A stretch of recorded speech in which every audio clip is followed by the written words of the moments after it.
Jon Gruden, as you know by now, has resigned as the Raiders head football coach. He is, of course, the face of the franchise for slurs, not just disagreeing with people, 7 years email chain, slurs targeting multiple groups. And it made me, I thought about this. I got about a 10-minute drive to work this morning. And I thought about how to frame this story because the NFL and the Raiders did the right thing. So years ago, my first job out of college was in Las Vegas. I've talked about this. And it was kind of fascinating. I was a kid from small town America. And I would go to these sports books. My state didn't have them. And like the Las Vegas Hilton Sports Book. And it was just so much fun. You'd go there and you watch football games and eat hot dogs all day. And they had a million screens. And I had one little black and white TV at home, right? And they had a million screens. And it was 99.9% men. And yet, last year, and this number is remarkable, the NFL study came out. There were 187 million NFL fans in America. That's like 55% of the country. But here's what's more amazing. 47% were women. They now officiate. They coach. They're in the front office. That sports book, women now not only bet football, I know because I just hired a young woman named Liv Moods. She has her own business, and she tells me what games to pick. The world's changed. The NFL has been on a mission since that sports book I was in 30 years ago to broaden and widen the net. Gay Americans, women, African Americans, come on in, it's a great game. I say that all the time. I wish more people like football.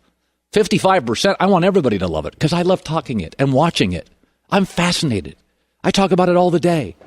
And Jon Gruden, over the course of 7 years, and this is just what we see, targeted anything that didn't look just like him or football in 1974. And you can't have that. And if that bothers you, that 47% of NFL fans are women, then the sport's going to have to move on without you. The NFL now has a commercial campaign. Football's for everyone. And again, I'm not saying everybody's perfect. This was not a clumsy joke at a Christmas party or an inappropriate tweet. We've all had a bad tweet, right? Like, that's not what it was. Jon Gruden was a volcano, and out of it came hate lava. Not disagreeing with groups, slurs, mean, angry at all groups that don't think and look like him. There's just no place for it. Well, nobody's perfect. Nobody's seeking perfection. We've all made mistakes. Resumes do matter. That's why I defended Drew Brees when he did something about 2 years ago and it bothered teammates. I said, that's not fair. Drew's been a good person, lots of charity. He's helped lots of players. But this was too much. I got a text last night, and I'll keep this as vague as I can, but it's somebody I infrequently talk to. They're a general counsel, an attorney, and they had to work years ago with Jon. They resigned. It was too toxic. Folks, when you're the face of a franchise, I hear this. I went on to Twitter last night. Well, cancel culture. No. Jon Gruden canceled himself. This was not about the cancel culture. We can have disagreements. I don't have to think like you, and you don't have to think like me. But the NFL's targeting for 30 years, they don't want sports books to be all guys. They want women. Gay Americans, black Americans, old, young, they want everybody.